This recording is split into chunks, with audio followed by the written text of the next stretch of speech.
Hello everyone. അപ്പോൾ നമ്മൾ ഇന്ന് നോക്കാൻ പോകുന്നത് കോപ്പ സീനറി എന്താണെന്നാണ്. അപ്പോൾ കോപ്പ സീനറി എന്ന് പറയുന്നത് നമ്മുടെ സിലബസിലുള്ളൊരു ഇമ്പോർട്ടൻറ്റ് ടോപ്പിക്കാണ്. മൊഡ്യൂൾ 1 വരുന്നത്. ഈ കോപ്പ സീനറി എന്ന് പറയുന്നത് ഹിന്ദു ജോയിൻറ്റ് ഫാമിലിയുമായിട്ട് ബന്ധപ്പെട്ടിട്ടുള്ളതാണ്.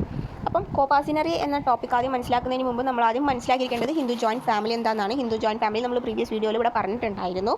ആ ഒരു വീഡിയോ കാണാത്തവർ പ്രീവിയസ് വീഡിയോ പോയി ചെക്ക് ചെയ്യുക, കാണാം. അപ്പം ആ ഒരു കോൺസെപ്റ്റ് മനസ്സിലായി മാത്രമാണ് നമുക്ക് കോപ്പ സീനറി എന്താണെന്ന് മനസ്സിലാവുള്ളൂ. അപ്പോൾ കോപ്പ സീനറി എന്താ നോക്കുകയാണെന്നുണ്ടെങ്കിൽ ഹിന്ദു ജോയിൻറ്റ് ഫാമിലി നമ്മൾ എന്താണെന്ന് പറഞ്ഞു.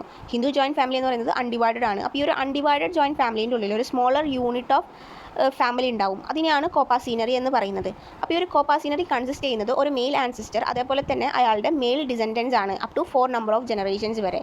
അച്ഛൻ, പിന്നെ വരുന്ന 3 തലമുറകൾ. ഈ ഒരു കോമൺ മെയിൽ ആൻസിസ്റ്ററെ ഇൻക്ലൂഡ് ചെയ്തിട്ടുള്ള ഒരു 4 ജനറേഷൻസിനെയാണ് കോപ്പ സീനറി എന്ന് പറയുന്നത്. അപ്പം ഈ ഒരു കോപ്പ സീനറിയിൽ കോമൺ മെയിൽ ആൻസിസ്റ്റർ, അതേപോലെ തന്നെ അയാളുടെ മെയിൽ ഡിസെൻഡൻസ് ആയിരിക്കും ഉണ്ടായിരിക്കുക, up to 4 number of generation ആണ്. അതുകൊണ്ട് തന്നെ ഇവരെ നമുക്ക് എന്ത് പറയാം, coparcenary within the coparcenary എന്നുള്ള ടേം യൂസ് ചെയ്യാൻ പറ്റും. ഈ ഒരു ഫിനോമിനനെ നമ്മൾ പറയുന്നതാണ് coparcenary within the coparcenary. നമ്മൾ ബേസിക് ആയിട്ട് ക്വസ്റ്റ്യൻ പേപ്പർ ചെക്ക് ചെയ്യുകയാണെങ്കിൽ നമുക്കിങ്ങനെ കാണാൻ പറ്റും. Define the term coparcenary within the Copa scenery, അല്ലെങ്കിൽ who are coparceners within coparcenary, അങ്ങനെയൊക്കെ ചോദിച്ചിട്ടുള്ള ക്വസ്റ്റ്യൻസ് റിപ്പീറ്റഡ് ആയിട്ട് കാണുന്നതാണ്. അപ്പോൾ ഈ ഒരു coparcenary within the coparcenary ചോദിച്ചു കഴിഞ്ഞാൽ കോപ്പ സീനറി എന്താണെന്ന് എഴുതിയിട്ട് ആ ഒരു കോപ്പ സീനറിയിൽ ഒരു മെയിൽ ആൻസിസ്റ്റർ ഉണ്ടായിരിക്കും, അയാളുടെ up to 4 number of generations വരെയുള്ള മെയിൽ ഡിസെൻഡൻസ് ഇൻക്ലൂഡഡ് ആയിരിക്കും. അതിനെയാണ് ഈ coparcenary within coparcenary എന്ന് പറയുന്നത്. ഹിന്ദു ജോയിൻറ്റ് ഫാമിലി വെച്ച് കമ്പയർ ചെയ്യുകയാണെന്നുണ്ടെങ്കിൽ ഈ ഒരു കോപ്പ സീനറി എന്ന് പറയുന്നത് ഒരു നാരോ ബോഡിയാണ്. ഇനി കോപ്പ സീനറിയുടെ അടിയിൽ വരുന്ന ഒരു കേസ് ലോ ആണ് Nachiappa versus commissioner of income tax. നിങ്ങൾക്ക് ഫെർദർ ആയിട്ട് ഈ ഒരു കേസിനെ കുറിച്ച് അറിയണമെന്നുണ്ടെങ്കിൽ ജസ്റ്റ് ഗൂഗിൾ ചെയ്താൽ ഇതിൻ്റെ ഫാക്റ്റ് കിട്ടുന്നതായിരിക്കും. അപ്പം ഈ ഒരു സംഭവത്തിൽ പറയണത് എന്താണെന്ന് വെച്ച് കഴിഞ്ഞാൽ കോപ്പ സീനറികൾക്ക് ഒരു കോമൺ മെയിൽ ആൻസിസ്റ്റർ ഇല്ലാണ്ട് ഒരിക്കലും തുടക്കം കുറിക്കാൻ പറ്റില്ല. അപ്പോൾ no coparcenary cans commence without a common male ancestor.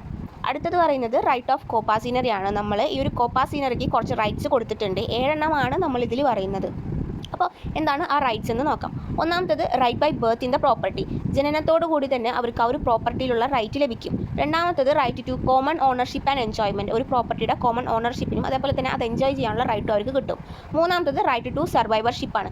Survivorship എന്നുകൊണ്ട് ഉദ്ദേശിക്കുന്നത് ഒരു കോപ്പ സീനറി മരിച്ചു കഴിഞ്ഞ് കഴിഞ്ഞാൽ ആ ഒരു ജോയിൻറ്റ് ഫാമിലിയിൽ ബാക്കി നിൽക്കുന്ന കോപ്പ സീനേഴ്സ്, അതായത് സർവൈവ് ചെയ്യുന്ന കോപ്പ സീനേഴ്സിന് ആ ഒരു പ്രോപ്പർട്ടി ഡയറക്റ്റായിട്ട് കൈമാറിപ്പോകും. അതായത് തലമുറ വഴി അച്ഛൻ്റെ സ്വത്ത് മകൻക്ക് കിട്ടുന്ന പോലെ. അതാണ് ഈ ഒരു സർവൈവർഷിപ്പ് കൊണ്ട് ഉദ്ദേശിക്കുന്നത്. അപ്പോൾ ഈ ഒരു സർവൈവർഷിപ്പ് പ്രകാരം ഫീമെയിൽ ഡിപ്പെൻഡൻസിന് അവിടെ പ്രോപ്പർട്ടി ഒന്നും ലഭിക്കില്ല.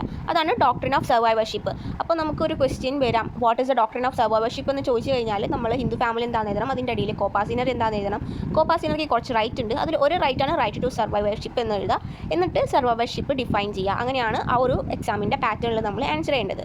പിന്നെ വരുന്നൊരു റൈറ്റാണ് റൈറ്റ് ടു ചാലഞ്ച് ഏലിയനേഷൻ. അതേപോലെ തന്നെ accusations, right to make accusations. പിന്നെ റൈറ്റ് ടു പാർട്ടീഷൻ, അതായത് ഒരു പ്രോപ്പർട്ടി ലഭിക്കുകയാണെന്നുണ്ടെങ്കിൽ ആ ഒരു പ്രോപ്പർട്ടിനെ പാർട്ടീഷൻ ചെയ്ത് പല ആൾക്കാർക്ക് കൊടുക്കാനുള്ള റൈറ്റ് കിട്ടുന്നുണ്ട്. അതേപോലെ തന്നെ റൈറ്റ് ടു അക്കൗണ്ട്സ് ആണ് മറ്റൊരു റൈറ്റ് വരുന്നത്. അപ്പോൾ ഈ ഒരു ചാനൽ സബ്സ്ക്രൈബ് ചെയ്യുക. ഇനി ഞാൻ ഇടുന്ന ഫർദർ വീഡിയോസ് നിങ്ങൾക്ക് കിട്ടുന്നതായിരിക്കും. എന്തെങ്കിലും ഡൗട്ട്സ് ഉണ്ടെങ്കിൽ നിങ്ങൾക്ക് കമൻറ്റ് വഴി ചോദിക്കാവുന്നതാണ്.